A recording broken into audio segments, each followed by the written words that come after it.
Tadulako. Kemudian beliau adalah salah satu dosen tetap di Universitas Tadulako, tepatnya di program studi pendidikan bahasa Indonesia, bahasa dan sastra Indonesia. Kemudian selain beliau berprofesi sebagai dosen, beliau sangat aktif juga menulis buku. Salah satu bukunya yaitu Dolanan Suku Kaili di Kecamatan Sindue yang akan kita bedah pada malam hari ini. Dan judul buku lainnya seperti Pak Soleh dan si Putri Tikus, Antologi Cerpen Semesta Berkisah, Nyanyian Kayori yang bergabung dengan peneliti lainnya di Pulau Jawa. Untuk itu dimohon perhatian adik-adik semua untuk mengikuti kegiatan pada malam hari ini, disimak baik-baik sebentar, diberikan kesempatan untuk bertanya maupun memberikan hal-hal lainnya. Untuk itu dengan hormat saya berikan kesempatan kepada Ibu Nirmayanti. Silakan Ibu. Baik, terima kasih atas kesempatannya yang diberikan. Assalamualaikum warahmatullahi wabarakatuh dan selamat malam. Waalaikumsalam warahmatullahi wabarakatuh. Ya, ini materi saya bisa saya share di sini atau bagaimana ini ya, Bu ya? Bisa Ibu, bisa langsung di-share. Oh iya, bisa ya, tunggu.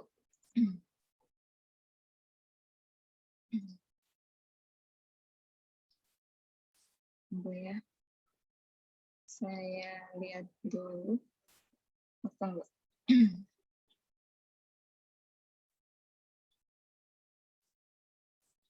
Ya, informasi sebelumnya Ibu, jadi sekitar 16 orang mereka ini Fadil ada di Palu sekarang Ibu, menginap di LPMP, ada juga yang menginap di Rusunawa Unpad. Kemudian 4 orang itu tidak bisa hadir di Palu secara offline. Oh iya iya. Ya, silakan Ibu dilanjutkan. Tunggu ya saya. Ini banyak sekali yang di ini. Tunggu.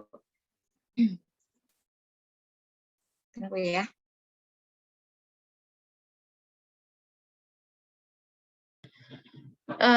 Iya, untuk rencana yang hari Sabtu itu awalnya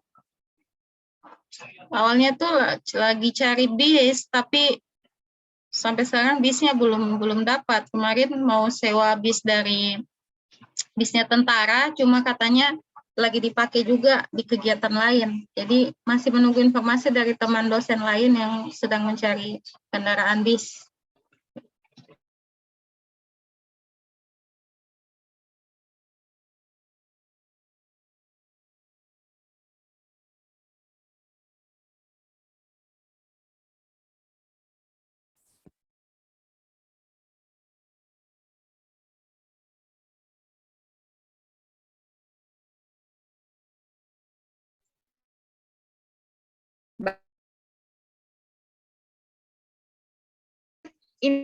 Layarnya sudah terlihat, Bu?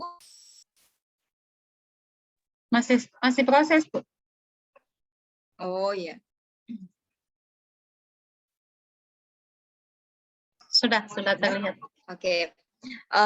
Perkenalkan sebelum saya lanjut ya, nama saya Nirmayanti. Alhamdulillah tadi sudah sedikitnya diulas, disampaikan oleh Bu Sofia Nurun Alanur, SPD MPD.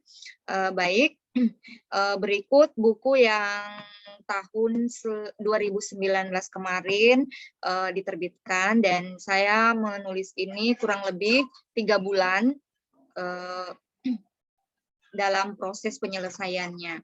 Nah, apa yang melatari buku ini yaitu sebenarnya adalah sebuah keresahan. Nah, jadi kalau di stand up comedy ya biasanya itu kan itu juga tercipta dari sebuah keresahan. Nah, buku ini pun dia terinspirasi dari sebuah keresahan. Nah, keresahannya itu adalah permainan rakyat yang khususnya berada di daerah suku Kaili, yang saya sendiri adalah orang Kaili, itu hampir punah atau sudah tidak dimainkan lagi. Hingga saat ini hanya terdapat beberapa saja atau segelintir anak-anak yang ya syukur-syukur memainkan.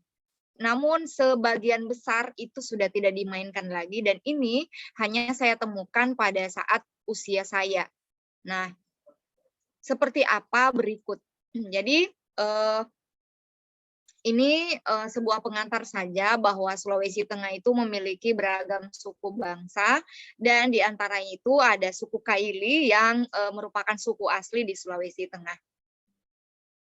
Nah, kebudayaan suku Kaili ini mungkin sama juga dengan budaya yang lain, ia memiliki nilai-nilai dalam kehidupan, dan salah satu bentuk nilai-nilai itu terkemas dalam sebuah budaya, yakni permainan rakyat. Dalam hal ini spesifikasinya nyanyian, dan ada juga sebuah permainan. Nah, ada juga permainan yang ada nyanyiannya begitu. Nah, dolanan atau yang dikenal dengan permainan rakyat merupakan sarana bagi anak dalam mengembangkan kepribadian berpikir dan kreativitasnya. Nah, di dalam permainan di dalam aktivitas suku Kaili ini ada juga dolanannya. Nah, tentulah ini mengembangkan kepribadian berpikir dan kreativitas. Nah, ini tadi yang sempat saya singgung di awal, bahwa dolanan itu memiliki nilai-nilai pendidikan yang tentunya nilai-nilai ini diyakini kebenarannya dan mendorong kita untuk bisa berbuat positif dalam kehidupan, baik itu untuk diri kita sendiri maupun bermasyarakat. Nah, ini yang saya sampaikan di awal tadi adalah sebuah keresahan. Di era global saat ini sangat sulit menemukan dolanan atau permainan rakyat, apalagi di kota-kota besar. Sedangkan di kampung saya itu sulit sekali ditemukan anak-anak berdolanan. Yang ada itu hanya apa? Hanya main HP, PlayStation, dan sejenis permainan elektronik lainnya. Nah, berdasarkan pengamatan saya bahwa masyarakat itu cenderung menggunakan sesuatu yang lebih praktis. Itu yang pertama. Yang kedua, karena berkembangnya teknologi sehingga hal-hal yang bersifat tradisional ini perlahan ditinggalkan. Nah, dan yang ketiga adalah, ini merupakan contoh ya, bahwa dengan berkembangnya teknologi tadi, sehingga permainan elektronik dianggap sebagai salah satu solusi praktis dalam bermain dibandingkan dengan permainan tradisional.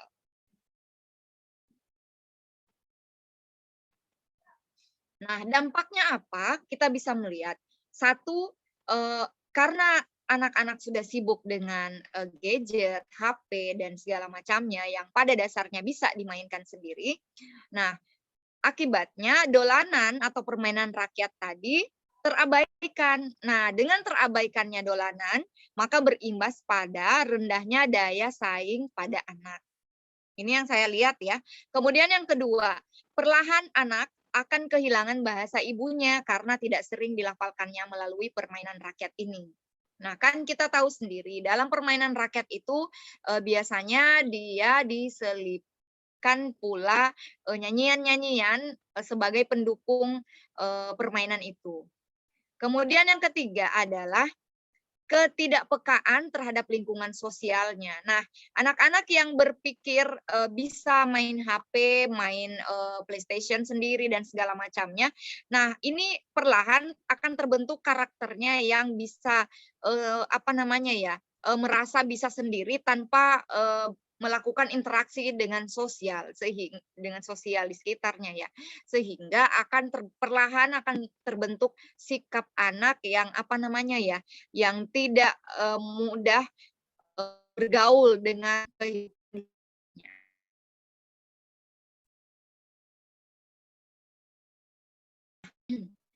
saya melihat dari ini ya, dari beberapa kasus ini, saya menggunakan atau menjadikan kampung saya, daerah saya itu sebagai bahan penelitian. Nah, penelitian sedikit-sedikit ya. Sehingga saya di sini saya melihat, oh ternyata di Kecamatan Sindue, kecamatan saya itu pernah ada 16 dolanan khas suku Kaili. Nah, yang pernah dimainkan ya. Saat ini dolanan itu hampir tidak ditemukan lagi di anak-anak. Nah, apa saja? Berikut ada 16. Ada 16 permainan itu. Pertama namanya dende. Nah, sebentar kita akan lihat seperti apa bentuknya. Setelah kadende ada namanya tonjo-tonjo hoimina. Kemudian gandie. Kemudian iyo-iyo bomba. Ada juga namanya koti-koti dodio, nosaena, moluma kompale, mopopa, tambunibuya, masigiriue, no sipondariue, mocurupi batu bula, motong pikayu, motonji-tonji, musi pengangga batu panaguntu. Jadi ada 16. Nah, adapun mungkin ya, sepertinya tidak hanya 16 ini, namun untuk 2019 itu saya temukan 16 ini. Tapi kemarin saya dapat info lagi, ternyata masih ada lagi yang mungkin belum sempat atau terlewati saat itu saya mencari data. Nah, tadi yang pertama kadende. Nah, seperti apa bentuknya? Biarlah gambar yang bicara ya. Jadi, kadende itu seperti ini. Nah, ketika kita memegang batu, ini mungkin di daerah lain juga ada ya. Namun kadende ini berdasarkan bentuknya itu biasanya beda-beda. Ada juga mungkin yang sama, ada yang beda. Nah, kita lihat ini permainan rakyat kadende. Nah, batu dibuang dan kemudian kita melompat dan segala macamnya. Nah, ini namanya kadende, ini pesawat disco ya. Ini kadende masjid, mungkin karena dia menyerupai kubah, dan ini kadende apa ini ya? Disco sepertinya yang ini. Maaf, ini pesawat, ini disco. Nah, banyak lagi jenisnya yang lain, tergantung dari nah. Nah, yang kedua, tonjo-tonjo hoimina. Nah, tonjo-tonjo hoimina ini melebarkan kaki, meluruskan kaki, kemudian salah satunya dipercaya untuk menepuk kaki dari kawannya. Nah, seperti apa bentuk nyanyiannya ya ini? Tonjo-tonjo hoimina, tonjo-tonjo, ada ini artinya ya, terjemahannya bisa dilihat di sebelah ini. Seperti ini, beliran nuapa, ini ada interaksi ya, jadi para pemain itu tidak hanya satu orang yang memang bernyanyi, satu orang yang bertanya. Jadi seperti ada proses tanya jawab di situ, tapi tetap dengan nyanyian. Nah, sehingga mainan itu tidak hanya dianggap sebagai gerakan menepuk-nepuk kaki, tapi juga ada nyanyian yang menyelingi. Nah, terjemahannya bisa dilihat di sebelahnya. Nah, kemudian ada juga namanya gandie. Nah, kalau ini tuturan bahasa Kaili ada terjemahannya. Gandie, gandie, gandie, ganditong para dua hoitambe, palepemu maku dayo buku wade tanargiano bayu tuntulinga. Jadi, aduh, tangkap dia. Nah, jadi ini ceritanya proses menangkap tangan yang di ini. Memang kalau ditelaah dilihat bahwa tidak ada sambungannya antara menangkap, ini juga dikatakan jambu air, tulang ini kubur di sana, ceritakan dan segala macamnya ya. Namun memang kalau di aspek bahasa tidak, kalau anak-anak ya, mereka tidak penting alur maknanya bagaimana, yang penting apa namanya ya, keseruannya itu dan kebersamaan. Nah, kalau saya lihat ini, saya amati bahwa tidak ada memang hubungannya. Apa hubungannya antara kubur di sana, jauhkannya. Kemudian ada lagi namanya iyo-iyo bomba. Nah, ini artinya iyo-iyo bomba, bombarita tongona, hayo. Jadi mereka ini serempak bernyanyi ya. Bahkan di sini ada tanya jawab. Bajumu baju apa? Baju irang galuku, artinya baju daun kelapa. Jadi memang seru-seruan saja begitu ya. Nah, kemudian ada lagi permainan koti-koti dodio. Nah, ini bentuknya. Jadi dia saling menyinjit. Nah, setelah dijinjit seperti ini, maka tangan satu ditaruh di ketiak, satu di kepala. Nah, jadi ada interaksi di situ. Kemudian ada lagi namanya nosaena. Nah, permainan Osaina ini seseorang yang setelah melakukan suit ya, dia bertugas menutup mata di pohon, mungkin ya kalau ada pohon, tembok. Nah, mungkin kalian juga pernah ini. Hanya saja medannya cukup ekstrim, yaitu dia harus bersembunyi di sungai. Nah, kalau dulu ya di kampung saya itu sungai debit airnya itu masih cukup lebar, namun tidak terlalu dalam, sehingga anak-anak harusnya juga dulu banyak sekali anak-anak bermain di situ. Ini berlomba untuk ketahanan nafas ya. Aduh, ini bisa apa namanya ya? Berlatih supaya menahan nafas di dalam air. Nah, kemudian ini nyanyiannya.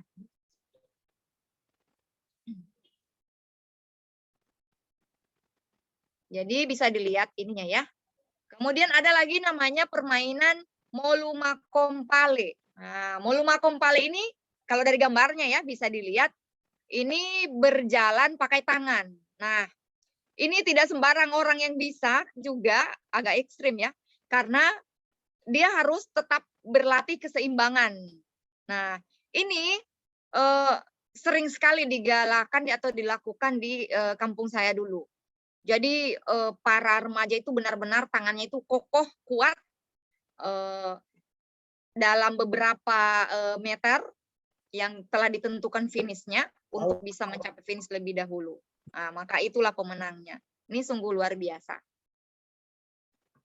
Nah, ada lagi yang ke-8, namanya permainan lagunya ada.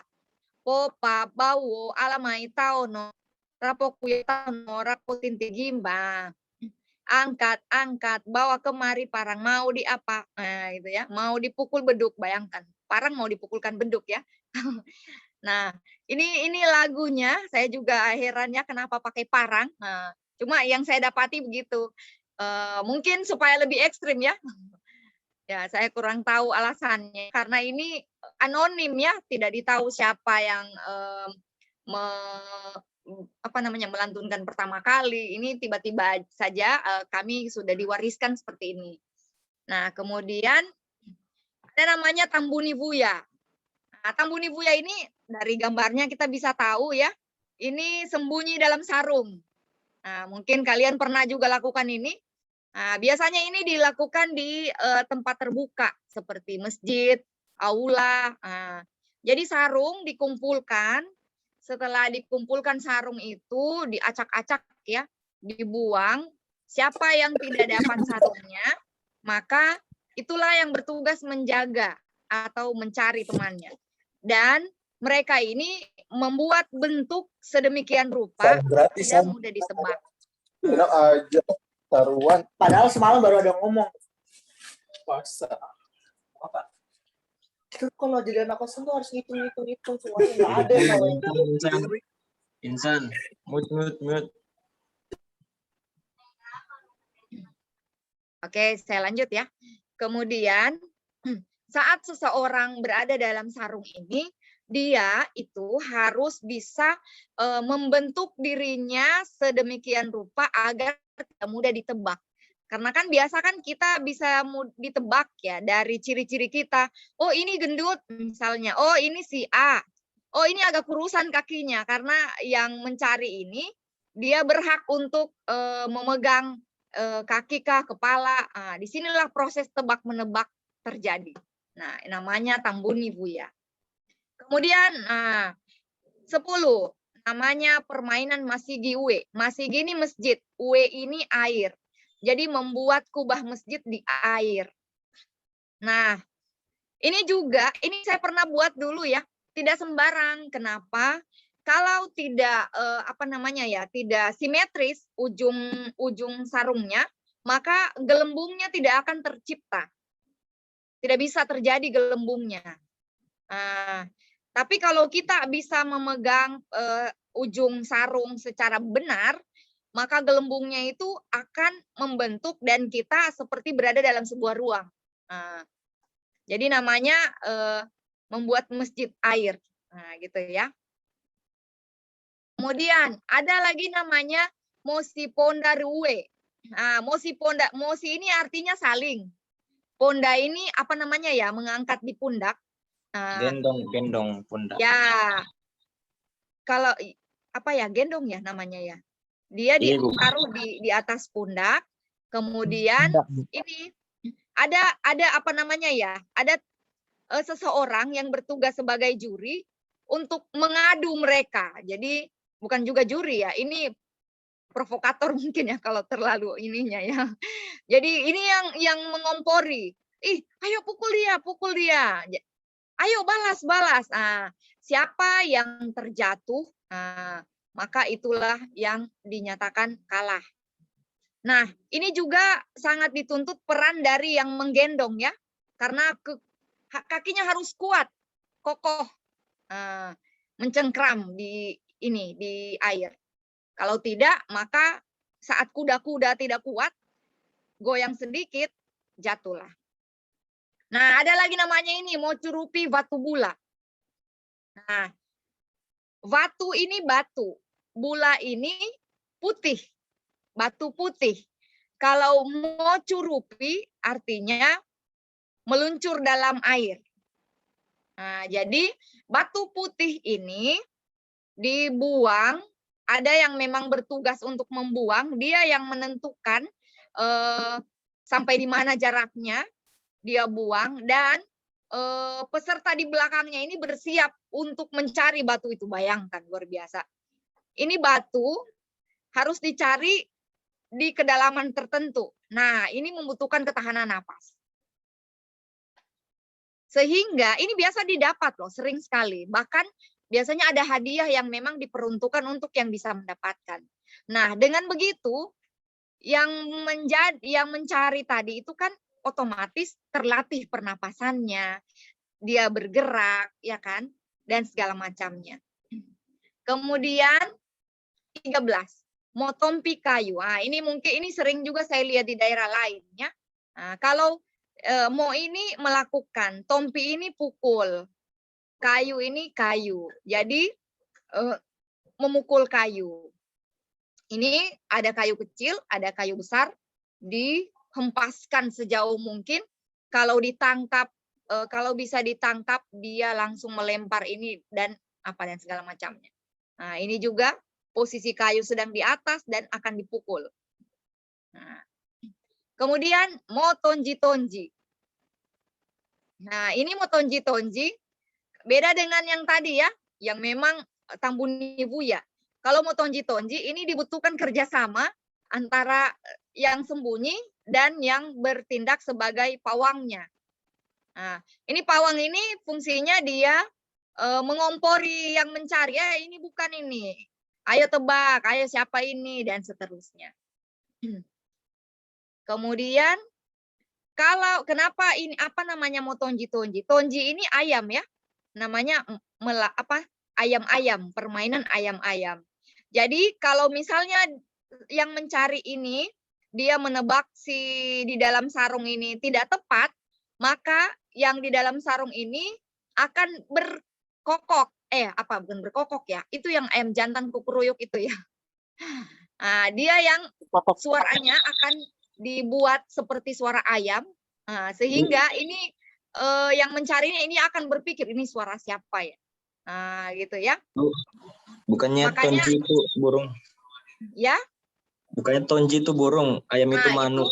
Itu kalau di Kailirai, ini kan Kecamatan Sindue. Kailirai tonji itu artinya ayam. Nah, kalau di Ledo mungkin ya, Kaili Ledo mungkin itu burung. Iya, Bu. Kalau Ledo burung tonji. Ya, ini Kecamatan Sindue. Kalau Sindue Rai. Ini memang beda-beda tipis ya. Kemudian ada lagi namanya mosi pengangga batu. Nah, kalau batu. Kalau pengangga ini pencurian. Mosi ini saling. Jadi saling mencuri batu. Nah, maksudnya apa? Ini yang kakinya seseorang ini di atas batu. Batu inilah yang dianggap sebagai lambang dari harga diri. Nah, tim lawan itu juga punya batu. Nah, inilah yang masing-masing diperebutkan. Tim lawan harus bisa mengambil batu ini, tim ini juga harus bisa mengambil batu di sana. Dan ini adalah simbol dari harga diri. Saat batu ini berhasil diambil, maka tim itulah yang menjadi pemenang. Yang terakhir namanya panah guntu. Nah, panah ini artinya apa namanya ya? Panah. Kemudian guntu ini artinya apa namanya ya? Bokong ya. Nah, kenapa ini bentuknya begini? Kok bukan panah ya? Ini memang bukan bentuknya seperti panah pada umumnya. Tapi ini bisa menyakitkan, bukan mematikan, tapi menyakitkan. Kenapa? Karena peluru yang digunakan ini banyak jenisnya. Kalau di Sindue untuk tidak lebih kapuk, karena di situ kan banyak kapuknya.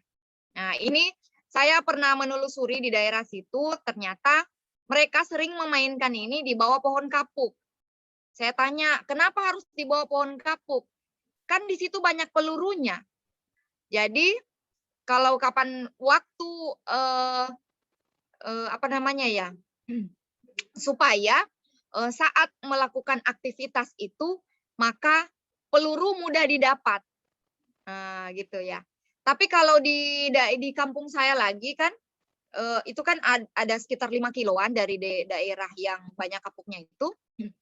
Di situ dulu kami banyak pelurunya itu kalau orang bilang katimunda. Mungkin kalian pernah lihat yang itu, yang ada biji yang bulat, ujungnya hitam dan hitam merah, yang kecil-kecil.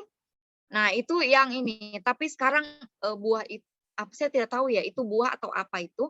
Itu sampai sekarang sudah jarang dilakukan karena buah itu hampir sudah tidak saya temukan lagi. Makanya anak-anak sekarang banyak menggantinya dengan kertas. Kertas yang dilipat-lipat, dimasukkan ke dalam lubang, kemudian dilesatkan pakai ini. Nah, itulah 16 permainan yang terdapat di buku dolanan Kecamatan Sindue. Dan sebenarnya ini masih banyak uraiannya kalau di buku ini ya. Sekarang bukunya ada di Gramedia juga. Saya masukkan kemarin 3 bulan yang lalu. Dan di dalam buku itu ada deskripsi permainan, ada maknanya, ada manfaatnya, ada semuanya ada. Nah, ini saya hanya mengambil garis besarnya ya. Kemudian, nah, kita berujung di sini. Jadi, dalam permainan tadi yang sudah dimainkan ada 16, ada nilai pendidikan yang bisa kita ambil di situ. Pertama, afektif. Afektif itu sikap, pembentukan sikap. Yang kedua, kognitif. Kognitif itu adalah pengetahuan. Jadi membentuk pengetahuan atau cara berpikir. Kemudian yang ketiga, motorik.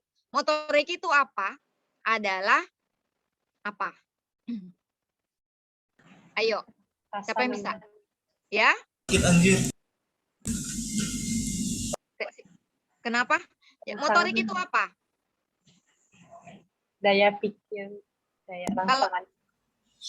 Kalau afektif kan sikap, ya. Cepat Untuk- tanggap, ya, Bu. Ya, untuk gerakan ya, gerakan tubuhnya. Nah, kalau kognitif pemikirannya, kalau afektif sikapnya. Jadi di dalam dolanan ada 16 tadi yang terurai, ada 3 ini yang dibahas di dalam buku itu, dan setiap permainan saya mengupas afektif, kognitif, dan motoriknya. Nah ini hanya secara umum saja, bahwa di dalam nilai afektif itu, melatih anak untuk berkonsentrasi, melatih jiwa seninya, melatih anak untuk jujur dalam melakukan perbuatan, melatih anak bersabar, ya, dalam menjalani konsekuensi. Ini kan biasanya anak yang kalau misalnya sweet ya, ada yang dikalah, ada yang menang. Nah, ini untuk yang kalah itu melatih dia bersabar dalam menjalani konsekuensi yang telah ditetapkan. Sehingga misalnya yang kalah itu yang menutup mata, yang mencari, dan segala macamnya. Kemudian melatih anak untuk patuh terhadap peraturan. Nah, jadi kalau di dolanan itu entah mengapa saat sudah mulai bermain, semuanya patuh dengan aturan itu. Nah, kemudian melatih anak bekerja sama. Nah, seperti tadi ya, mau tonji-tonji. Ada yang sebagai pawang, ada yang sebagai ini. Atau mau si ponda riwe. Ada yang sebagai apa namanya ya di bawah tonggak untuk bisa tetap berdiri. Ada yang bermain di atas, maka dia bekerja sama. Nah, begitupun ini.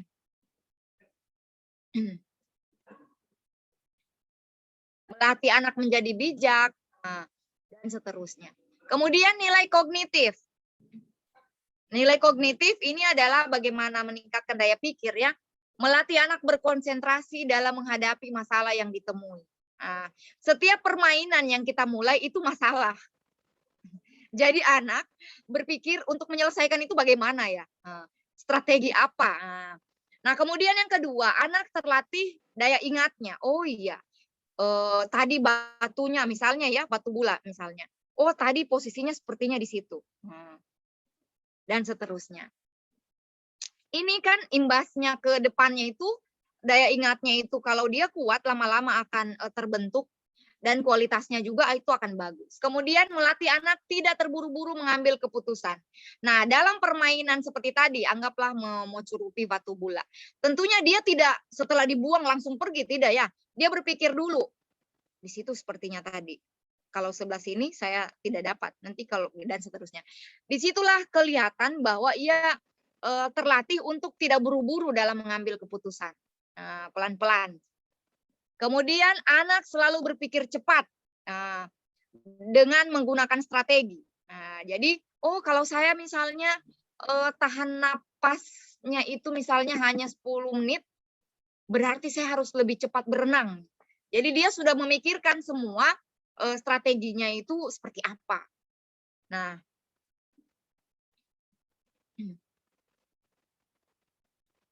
kemudian dia juga mengenal bahasanya, dia juga melatih anak untuk apa? Memusatkan pikiran.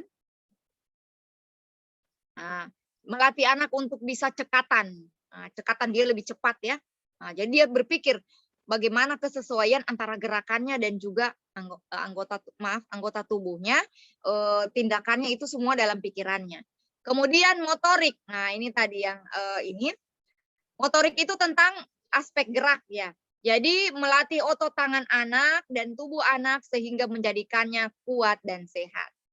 Itu akan berbeda anak yang sering bergerak dengan anak yang hanya duduk, diam, pegang HP, dan seterusnya.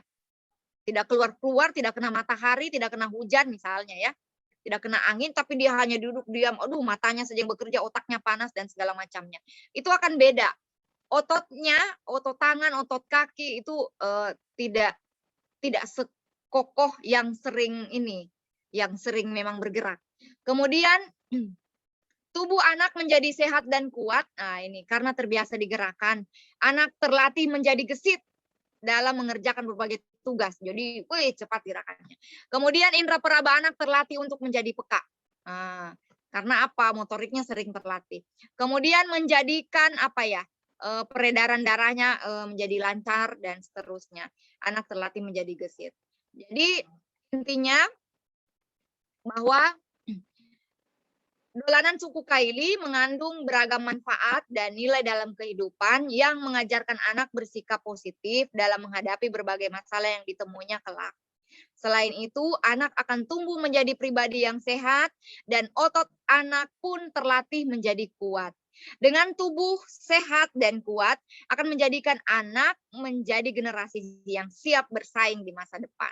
Nah, terima kasih. Baik, ini saya kembalikan pada Ibu Sofia atau bagaimana ini ya? Baik, terima kasih kepada pemateri kita, luar biasa. Dan saya salah satu asli di sini, orang Kaili, saya Kaili Ibu, dan memang 16 permain itu ada beberapa yang saya tidak tahu, Ibu. Mm-mm. Permain tadi ada mau tonji-tonji. Mm-mm. Nah, itu lupa nisan iku. Agamanya apa naguntu nari ya. Sempat. Iya. Nah, oke, baik, mungkin itu saja pemateri kita pada hari ini. Selanjutnya saya buka sesi, kita masuk pada sesi diskusi. Mungkin saya beri kesempatan kepada teman-teman mahasiswa untuk silakan siapa tahu ada ingin ditanyakan terkait apa yang disampaikan oleh Ibu tadi. Silakan.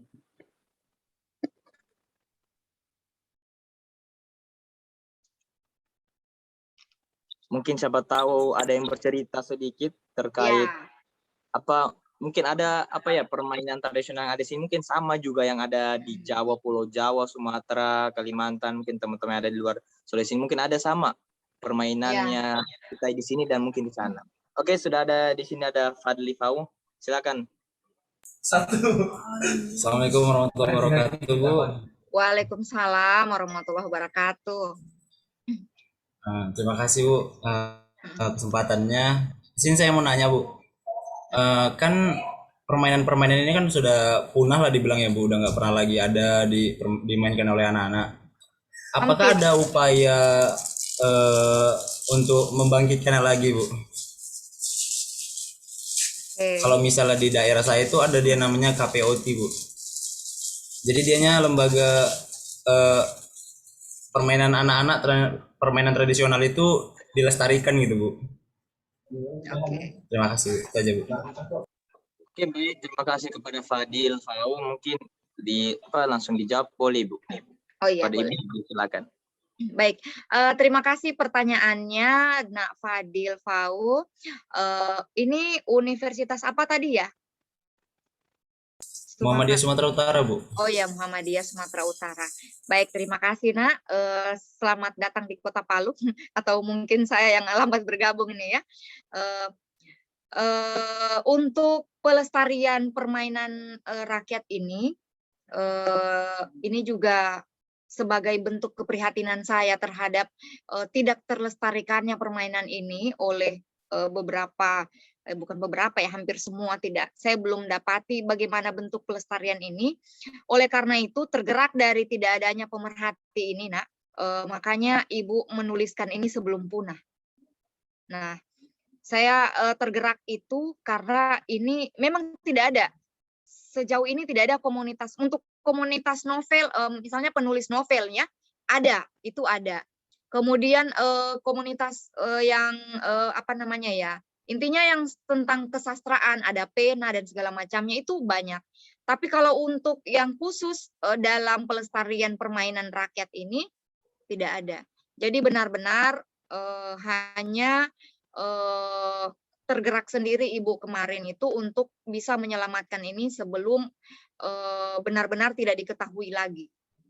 Jadi begitu. Jadi intinya belum ada. Seingat Ibu ya. Tapi ya memang belum ada.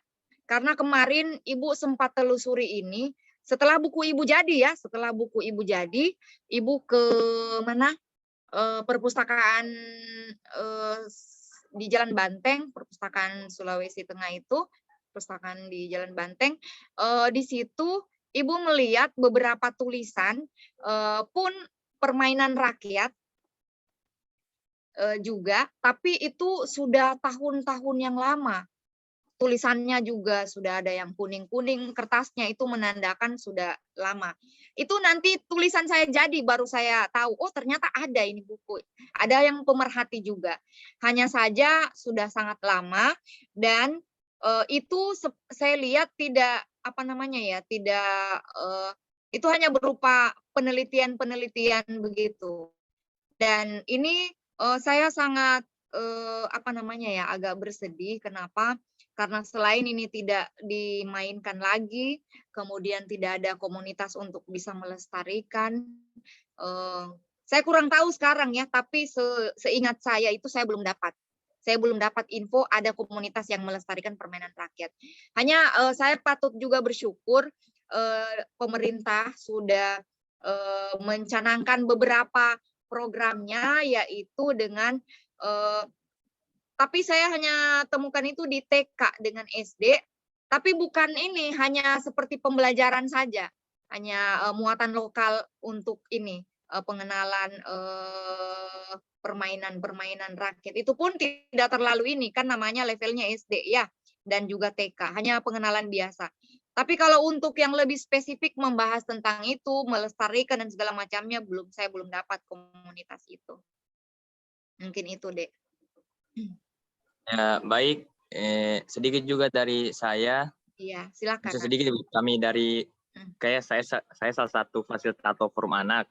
Nah, kami juga adakan biasanya Ibu ini perpustakaan keliling sembari melestarikan permainan tradisional. Nah, kebetulan di Secret Queen ada namanya permainan congklak. Ada juga ini orang bilang main karet. Nah, itu biasanya kami bawa ke tempat Batu Lemo itu buat melestarikan permainan tradisional. Kalau untuk permainan tradisional yang mungkin tidak membahayakan kayak tadi hauri uve maibu, hauri uweri sungai. Iya. Ya masih agak mungkin sudah tidak lagi kan, apalagi sekarang di sungai itu ada buaya. Betul. Itu buaya itu kemarin sampai di kampungnya Ibu. Bayangkan berapa kilo itu dari Palu ya. Itu di Pantai Pangi sana. Jauh sekali. Iya, sampai orang itu lari-lari, kan dikira ini kayu yang mengambang, ternyata buaya. Luar biasa. Jauh jalannya, berapa kilo, 40-an. Oh iya, oke. Makasih Bu. Nah, selanjutnya pertanyaan di kolom chat Ibu dari Aldi Pamungkas. Oh iya. Bagaimana menurut Ibu cara melestarikan permainan tradisional ini dengan era modern ke depannya, Ibu? Oh iya. Aldi Pamungkas dari Karawang. Ya, mungkin bisa dijawab. Terima kasih. Baik, menurut saya ya, saya bagaimana cara melestarikannya, yaitu dengan membentuk beberapa komunitas yang memang fokus ke arah itu. Nah, kalau penulis novel ada komunitasnya, penulis puisi ada komunitasnya, kenapa tidak kita buat komunitas yang memang fokus ke permainan rakyat? Kenapa begitu? Biar fokus, karena ini barang urgent ya sifatnya, darurat sekali. Nah, jujur Ibu juga penulis sastra lisan. Nah, jadi saya dua hal ini. Ini sementara Ibu garap ini kan Kayuri yang 4 versi, Mompaura, Motanabate, ada 4 itu sementara penulisan. Namun untuk dolanan ini pun sama urgennya dengan sastra lisan. Oleh karena itu, menurut saya bagaimana cara pemertahanannya, saya agak senang mendengar kabar dari Fadil Pau tadi bahwa kalau di Universitas Muhammadiyah Sulawesi Utara itu, Sumatera Utara, ya Allah, saya ingat Sulawesi. Maaf ya, Naya. Jadi di situ ada ini ya, ada komunitas. Nah, saya senang begitu supaya fokus. Nah, kemudian kalau ada komunitas itu, maka itu yang bisa memperantarai hubungannya dengan pemerintah, ya.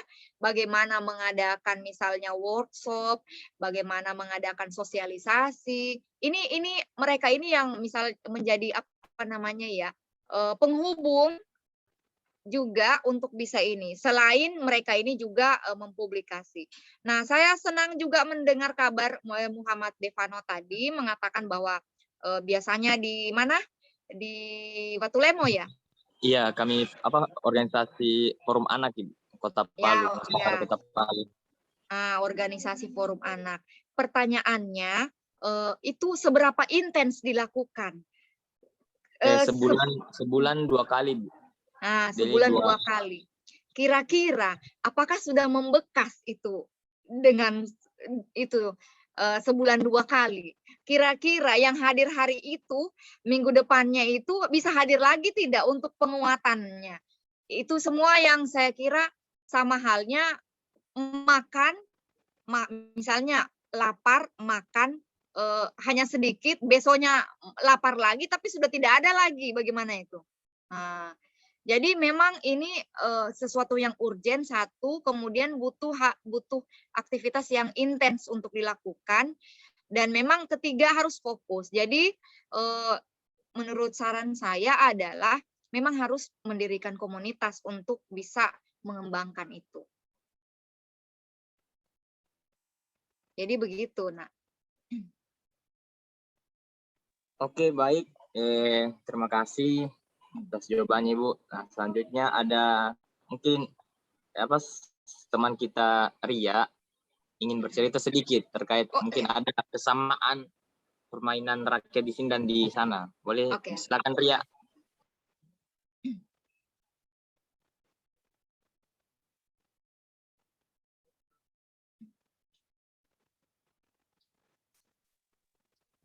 Ya, Ria, silakan Ria. Sukria dari UNP, silakan. Mungkin cerita sedikit terkait permainan rakyatnya mungkin sama di sini dan di sana. Iya, kita biar ini ya, kita mengenal Indonesia lewat layar ini. Silakan, Nak. Assalamualaikum warahmatullahi wabarakatuh. Waalaikumsalam warahmatullahi wabarakatuh. Perkenalkan Ibu, nama saya Syukria. Saya dari Universitas Negeri Padang, Sumatera Barat, Ibu. Oh iya. Kalau dari penjelasan yang telah Ibu sampaikan tadi, itu memang sama-sama betul persis, Ibu. Yang permainan kandedel. Kandedel itu kalau bagi kami kadende. Kadende. Kadende itu lore, Bu. Ya, sama, Bu, kayak misalnya dia pakai berjenis-jenis, misalnya kayak ada kalau sama Ibu ada pesawatnya, Bu.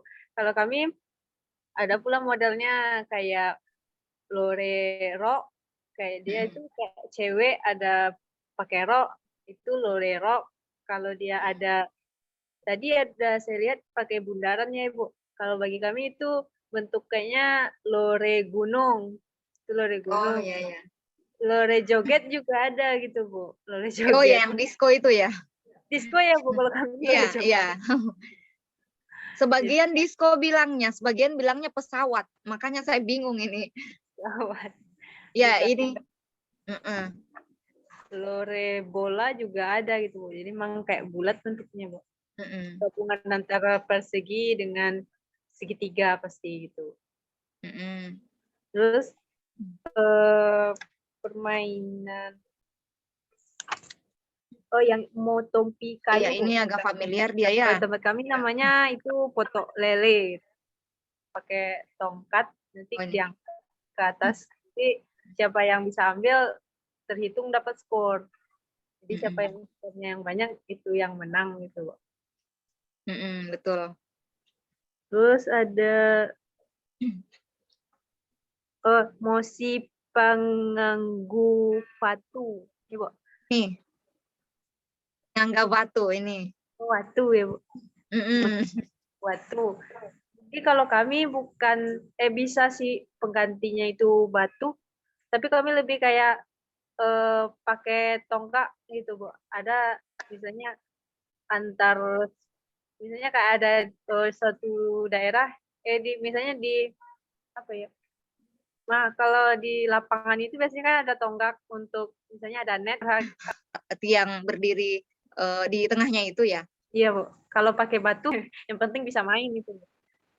Nah, saya itu mungkin, Bu, yang mirip permainannya dengan kami di Sumatera Barat. Dan saya ingin bertanya, Bu, kan ini menurut pandangan saya saja, Bu. Bagi saya ada sedikit kekurangan maksudku kebudayaan di Indonesia ini sebenarnya kan sangat beragam dan ada beberapa yang sama seperti yang saya jelaskan. Nah, kenapa kita tidak membukukannya atau mensastrakannya?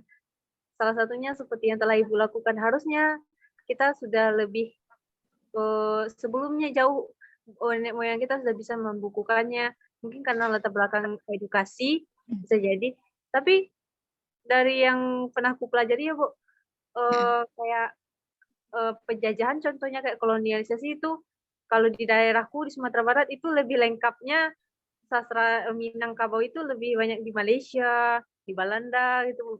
Jadi kita tuh kekurangan bukti dan kita sebelumnya juga pernah dengan Kak Devano pergi ke kuburan Raja Lemba. Jadi kita masih kekurangan bukti untuk menyampaikan bahwa ini tokoh pahlawan dari nasional juga gitu. Itu aja dari pendapat saya gitu. Kita ini kurang rajin nulis gitu ya. Iya, Menulis betul. Kebanyakan literasi tutur, kurang literasi nulis. Iya, literasi nulis itu sangat penting sehingga kita nggak terlupa dengan budaya kita sendiri gitu. Sekian Ibu penyampaian saya. Terima kasih. Oke, terima kasih, Nak. Teringat lagunya Bang Haji Romai Rama ya. Seseorang itu akan terasa berharga setelah ia tiada. Nah, ya kan? Nah, begitu juga dengan kita punya identitas yang salah satunya ini dengan karya-karya seperti itu tadi yang disampaikan oleh Nak Sukri ya.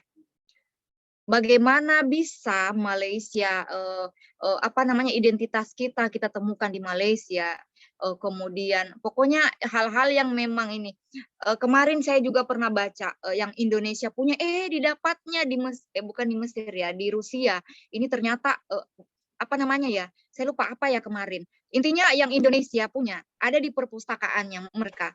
Dan kenapa kita saat itu seperti sarannya Bu Sukri ya, Nak Sukri ya, bahwa ini kita punya ini kaya sebenarnya. Kenapa kita nanti seperti orang kebakaran jenggot ya, saat semuanya itu sudah hilang, kita baru panik. Aduh, ini padahal ini bisa begini dan seterusnya. Kembali lagi saya mengingatkan bahwa biarlah kesalahan yang lalu terjadi dan kita yang saat ini sadar akan itu, kita berbuat apa yang kita bisa dan apa yang kita punya untuk kita kembangkan. Nah, karena saya juga berpikir begini, dulu kita padahal kalau memang ada penulis dulu ya, bagus sekali kalau semua bukti-bukti otentik yang memang sebagai sejarah itu ada pembukuannya rapi dan segala macamnya. Tapi sayangnya kenapa ya kita hanya bisa bertanya sebatas kata kenapa gitu ya. Namun kalau saya pribadi saya tidak mau lagi mengulang kesalahan yang sama saat saya sudah menyadari betapa sesuatu yang hilang itu berharga. Sehingga saya hanya bisa berbuat apa yang saya bisa, apa yang saya bisa selamatkan, dan saya tidak ingin mengulang masa lalu. Ya, mengulang masa lalu yang memang mengabaikan sesuatu hal yang berharga itu. Maka saya patut berbangga bisa Nak Sukri ya mengingatkan kita semua ya di ruang ini bahwa mari kita hargai apa yang ada. Bukan hanya menghargai, tapi mari kita bukukan selama itu masih bisa kita lakukan. Nah, saya kemarin ini menulis dolanan ini jujur ya, saya mewawancarai nenek-nenek yang sudah cucunya 2 lapis tentang bahasa-bahasa yang digunakan ini, seperti tonjo-tonjo hoi mina. Ini tidak ada lagi digunakan dalam bahasa sehari-hari. Entah mengapa saya bahkan bertanya, itu tonjo-tonjo itu apa? Ini sepertinya bahasa kayak ini seperti beregenerasi ya. Seperti lama-kelamaan kata-kata yang lalu itu berubah katanya lagi dan segala macamnya. Akhirnya apa? Yang asal muasalnya itu kita tahu, akhirnya kita jadi tidak tahu. Ini apa? Setelah diturunkan dari generasi ke generasi berikutnya yang bingung. Ini artinya apa? Nah, tapi alhamdulillah kita diwariskan bunyinya seperti apa, bentuknya seperti apa. Nah, ini yang saya tidak mau lagi hilang. Dan saya bersyukur saya masih tahu itu dan saya harus selamatkan itu. Nah, makanya untuk Nak Sukria tadi sampaikan, Bu, ini kayak ada kemiripan ya. Benar, di Bolang bahkan saya kaget juga ya. Di Bolang bocah petualang itu saya temui juga mereka main kadende, main kayu tadi. Saya bilang, oh ya berarti ini permainannya familiar. Namun hanya ada permainan-permainan tertentu yang merupakan ciri khas ini. Ini karena kebetulan pernah dimainkan, maka saya masukkan. Nah, tadi berbicara tentang mosi penganggawatu misalnya, itu pakai ini. Nah, kalau saya lihat di ini, mungkin inilah ciri khasnya, dia tidak menggunakan tiang dan segala macamnya. Dia memang hanya pakai batu. Setelah saya melihat, saya amati kenapa pakai batu. Ternyata ini batunya bukan batu kecil. Batunya ini besar. Jadi memang ini terlihat mencuri itu mudah, tapi ada tantangan selanjutnya. Bagaimana Anda bisa mengangkat batu itu dan membawa larinya, menyelamatkannya. Itu bermakna bahwa memang mengambil bukan mengambil ya, mengangkat sebuah harga diri kita itu tidak mudah. Nah, berjuang itu tidak mudah. Nah, setelah Anda bebas dari penjaga-penjaga batunya, maka Anda harus menguatkan tenaga, mengumpulkan tenaga untuk bisa mengangkat batunya dan membawa lari ke benteng Anda.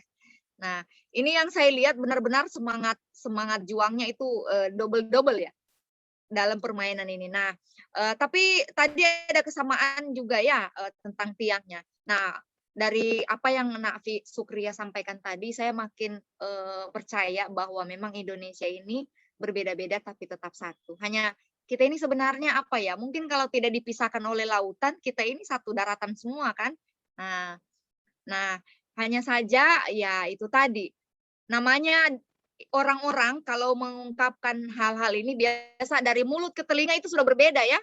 Bisa jadi ini satu induk, tapi ada lagi orang lain yang mungkin tidak, kalau kami lalu memainkan begini-begini, jadi berubah lagi versinya pelan-pelan.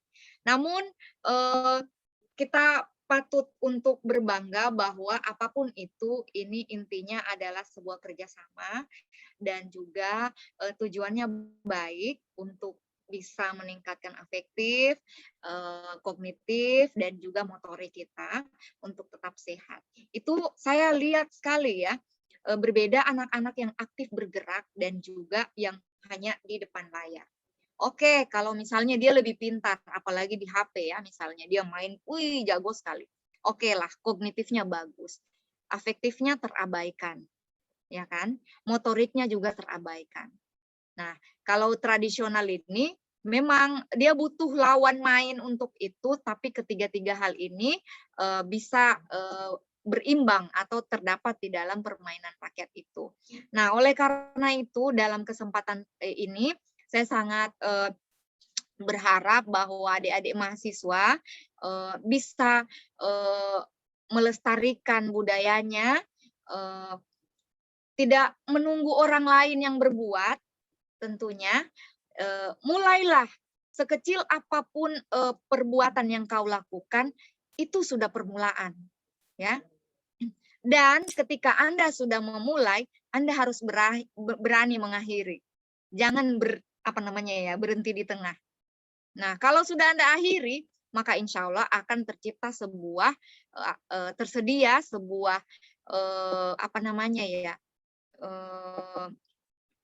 objek yang memang Anda lah yang sebagai pencetusnya atau penggagasnya.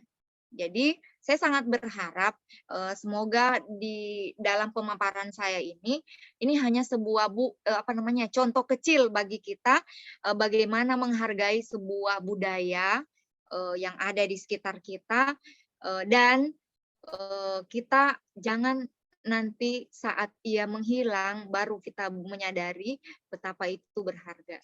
Ini bisa jadi kalau tidak ada pembukuannya hanya menjadi sebuah dongeng pengantar tidur anak-anak kalian kelak. Pernah dulu papa begini-begini misalnya ya. Si Devano sudah tua misalnya, sudah jadi papa-papa. Pernah dulu papa main begini ya. Ditanya-tanya sama anaknya lagi, sudah malas dia menjelaskan. Akhirnya anaknya sama sekali tidak tahu lagi bagaimana. Cuma Devanonya yang tahu. Maka terputuslah sampai di situ pengetahuan ini. Nah, kita tidak tahu bagaimana ke depannya nanti ini, namun ingatlah Presiden Insinyur Soekarno pernah mengatakan, jas merah ya, jangan sekali-sekali melupakan sejarah. Dan ini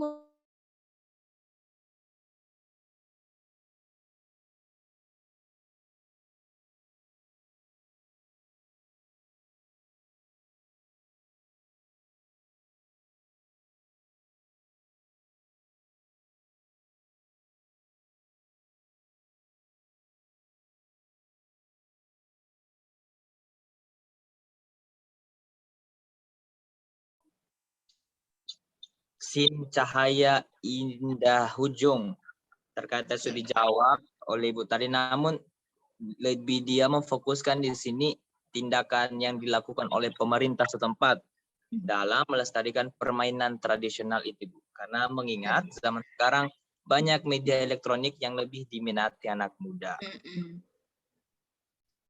Baik, terima kasih ya. Untuk yang saya lihat ya di lapangan itu, di kurikulum TK ada muatan lokal untuk permainan anak-anak. Saya lihat juga permainannya itu ada apa? Tadi yang Nak Devano bilang apa? Congklak. Kalau cuma yang saya lihat lagi kalau congklak, kalau dulu saya bermain congklaknya itu melubangi tanah. Nah, itu tanahnya dibuat lubang dan pakai batu. Kalau sekarang mungkin ya karena anak TK atau mungkin lebih praktis lagi sudah ada bentukan plastiknya. Ya, jadi dia sudah dalam bentuk plastik dan ada juga bukan pakai batu lagi, tapi pakai ada memang alat-alatnya itu ya. Walaupun memang sudah tidak murni lagi ketradisionalannya kan, kalau tradisional betul, nah memang betul-betul menggali tanah ya yang jadikan lubangnya. Tapi memang setidaknya itu adalah bentuk usaha pemerintah juga dalam menghadirkan permainan rakyat untuk setidaknya bisa diketahui. Nah kalau saya lihat itu juga di TK ada juga permainan-permainan mogalempa kalau orang sini bilang, yang pakai tempurung diikatkan tali yang kemudian dipegang, anak-anak ya pakai itu untuk berjalan-berjalan. Nah, saya kira itu juga sebuah bentuk dari pelestarian ini.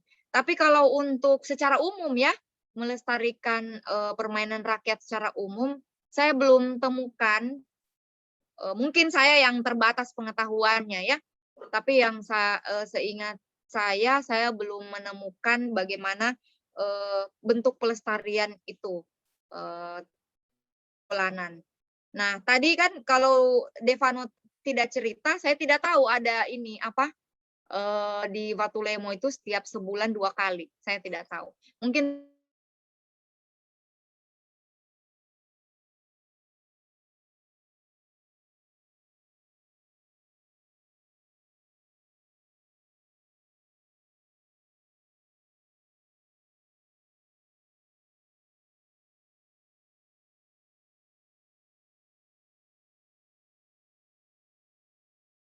sudah dalam bentuk praktis seperti itu.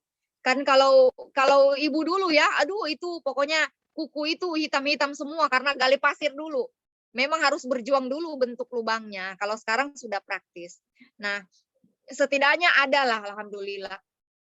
Nah, itu galempang juga yang tempurung dibikin, diikatkan tali, kemudian jalan-jalan itu ada, saya lihat juga. Tapi kalau untuk dalam bentuk apa ini ya, yang lebih ini, mungkin ya saya yang kurang update tentang informasinya, namun yang seingat saya itu belum ada.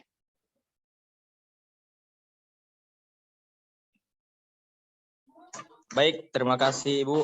Selanjutnya ada pertanyaan dari Rega. Biar saya baca, Kak. Oh, silakan. Baik, Ibu, terima kasih atas kesempatannya. Jadi dari pemaparan Ibu tadi, saya sedikit terbawa nostalgia mengenai permainan-permainan. Jadi permainan yang ada di Palu tadi sangat banyak kesamaannya dengan permainan yang ada di tanah Karo atau Medan ya, Bu. Mungkin karena Indonesia ini adalah tempat persinggahan dari para pedagang-pedagang dari luar. Betul, ya. Jadi permainannya juga banyak yang sama-sama dibawa dari para pedagang atau saudagar-saudagar yang datang ke Indonesia.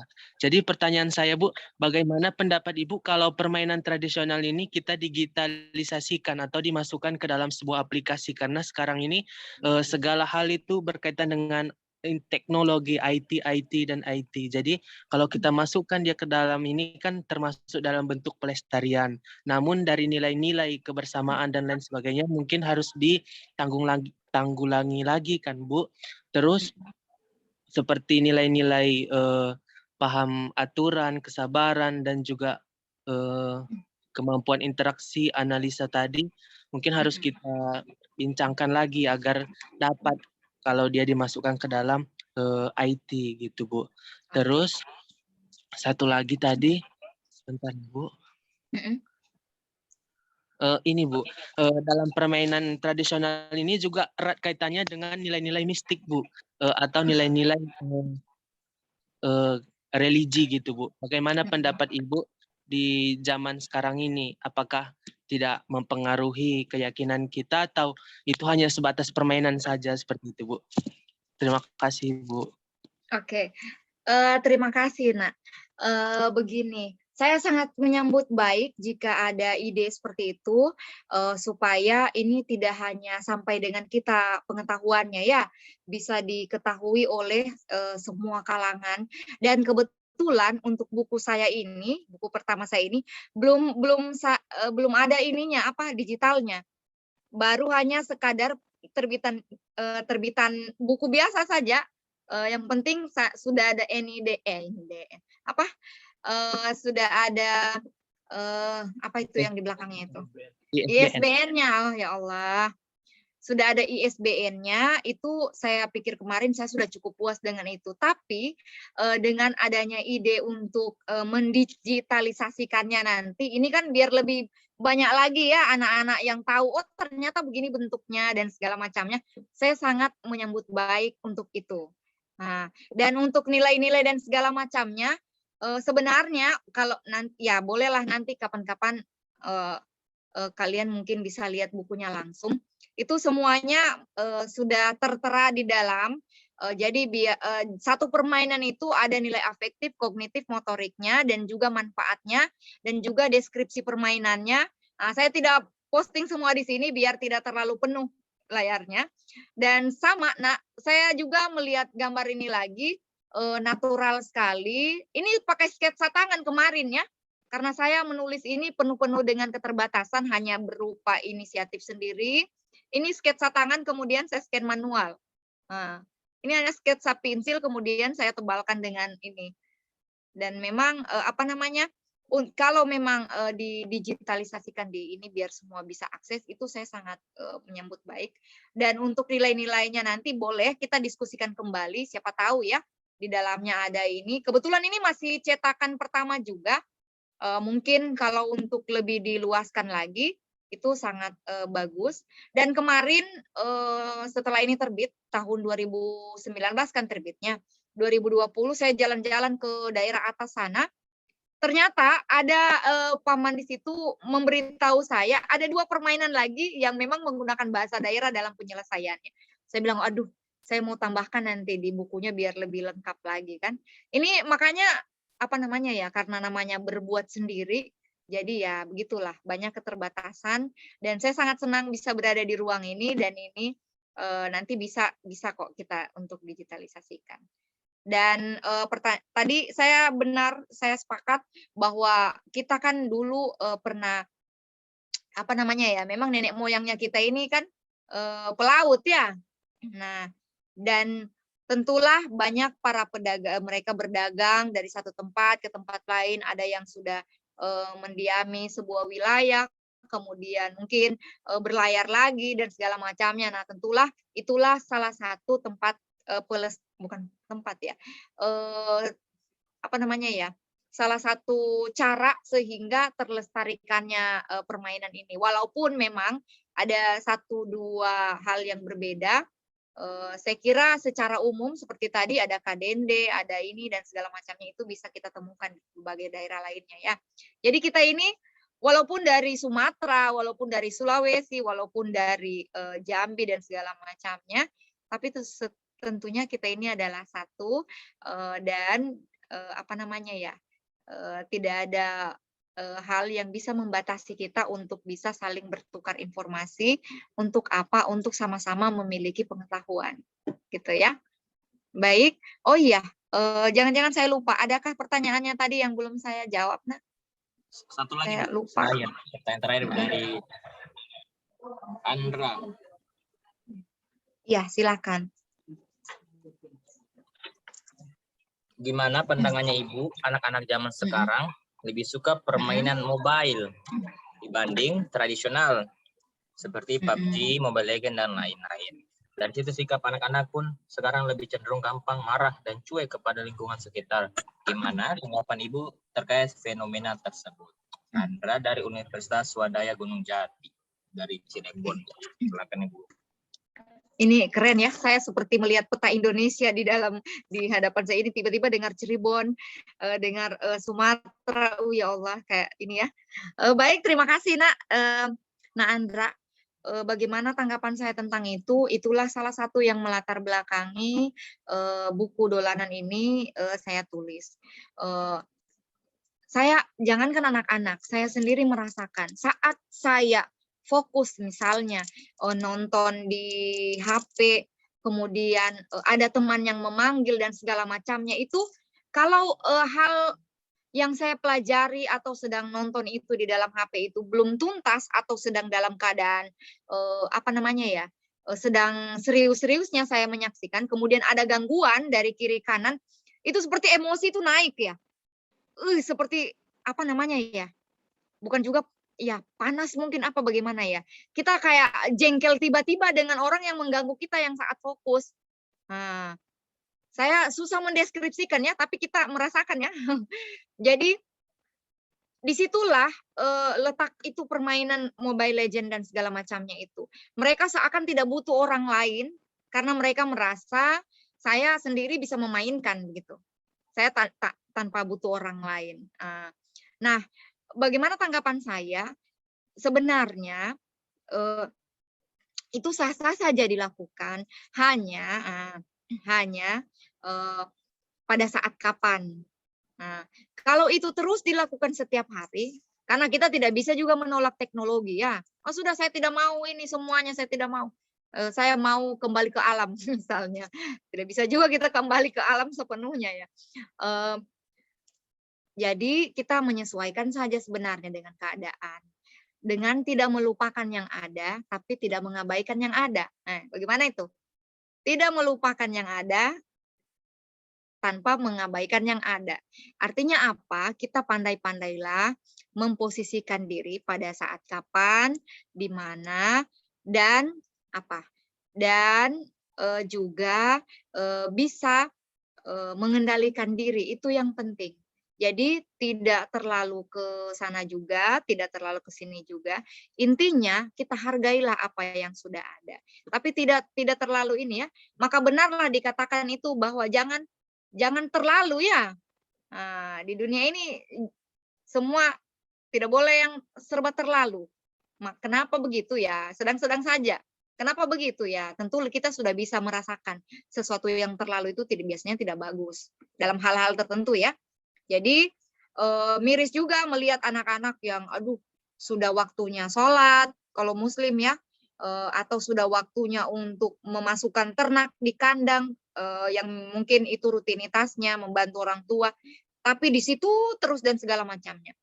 Bisa kita lihat rekam jejak di YouTube betapa banyak anak-anak yang seperti kondisi stres saat asik-asiknya main disuruh ibunya, bahkan itu disadari atau tidak keluar celotehan-celotehan, bahasa-bahasa yang tidak diinginkan. Itu akibat apa? Emosi yang mungkin sudah tidak bisa dikendalikan. Nah, itu tadi yang saya sampaikan, saat kita melakukan semuanya itu serba terlalu, maka itu sulit mengendalikan diri. Nah, kembali kepada permainan rakyat, bahwa ini perlu dilestarikan. Setidaknya anak-anak tahu ini bagaimana bentuknya.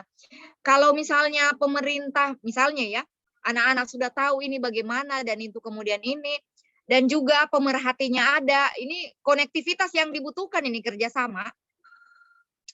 Saat ada pemerhatinya, seperti tadi ya, yang Nak Fadil sampaikan, bahwa ada komunitasnya yang memang ini, dan ini diinfokan ke pemerintah. Pemerintah mungkin mengadakan kegiatan-kegiatan yang berbasis permainan rakyat. Ini kan jadi bisa familiar lagi. Setidaknya bisa mungkin ya dalam bentuk modern, tapi tetap keasliannya itu terjaga juga. Nah, saya kira ini bisa menjadi bentuk pelestarian. Atau mungkin mengumpulkan beberapa penulis, misalnya ya, membuat sebuah proyek untuk mengadakan penulisan ini dengan hadiah misalnya ya, Kan orang kalau tidak ada hadiahnya biasa malas juga ya, ini manusiawi sekali kadang kan. Kalau ada misalnya ada hadiah dapat sekian bagi penulis yang bisa ini, itu kan bisa memacu kreativitas juga. Jadi saya kira banyak hal yang bisa dilakukan, tergantung lagi kita mau berbuat atau tidak.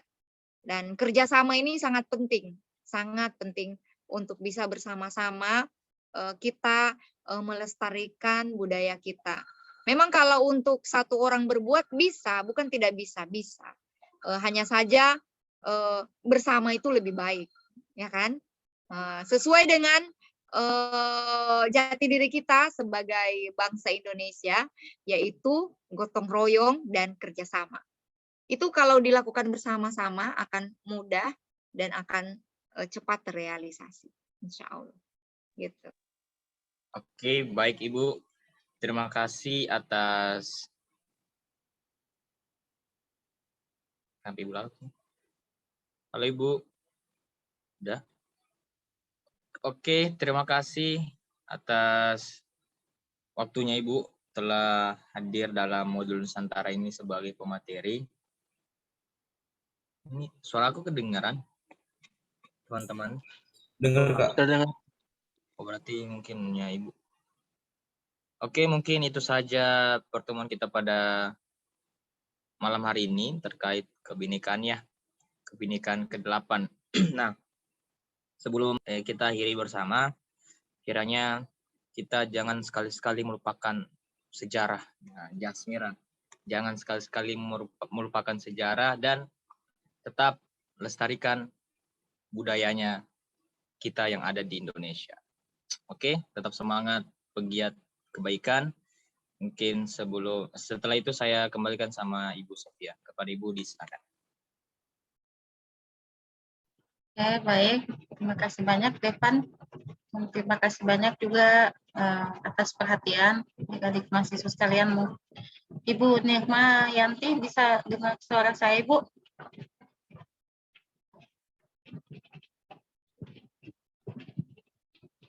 Ya, mungkin Ibu Nirma ini bermasalah jangan. Mudah-mudahan apa yang disampaikan oleh Ibu tadi bisa direkam, bisa diterima dengan baik oleh adik-adik sekalian. Ibu mengingatkan untuk Iya, Bu Sofia, aduh jaringannya Allah. Iya, tidak apa-apa Ibu. Ibu, kami ucapkan terima kasih banyak. Ibu sudah bersedia berbagi tentang buku Dolanan Suku Kaili ini yang sangat berguna baik sekarang dan di masa yang akan datang nantinya. Terima kasih sudah berbagi ke adik-adik mahasiswa dari luar Pulau Sulawesi Tengah. Mudah-mudahan hal-hal ini akan mereka bawa sampai ke daerahnya masing-masing dan memperkaya wawasan tentang suku, adat, budaya, karena itulah Indonesia adalah Bhinneka Tunggal Ika. Jadi selain suku Kaili, adat istiadat budaya tentang suku Kaili masih sangat banyak hal-hal yang kaya di Indonesia ini. Jadi tugas kita sebagai generasi muda mungkin bisa mencontoh Ibu Nirma yang sudah istilahnya apa ya, sudah mendokumentasikan tentang kekayaan budaya ini. Karena memang seperti katanya Pramudia Anantatur bahwa menulislah, kalau kita tidak menulis kita akan hilang dari sejarah di dunia ini. Tapi kalau kita sudah menulis, apalagi menulis ilmu pengetahuan, maka itu akan terus mengalir. Siapapun yang membacanya, ilmu itu akan terus mengalir menjadi pahala. Ya Bu, semoga sehat selalu dan sukses selalu buat Ibu Nirma. Terima kasih atas waktunya dan mohon berkenan untuk ambil screenshot gambarnya. Mohon diaktifkan kameranya.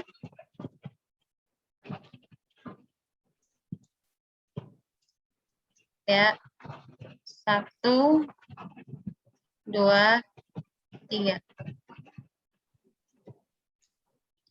Oke, baik Bu.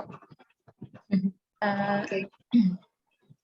Izinkan saya menutup pertemuan malam ini. Wassalamualaikum warahmatullahi wabarakatuh dan selamat malam.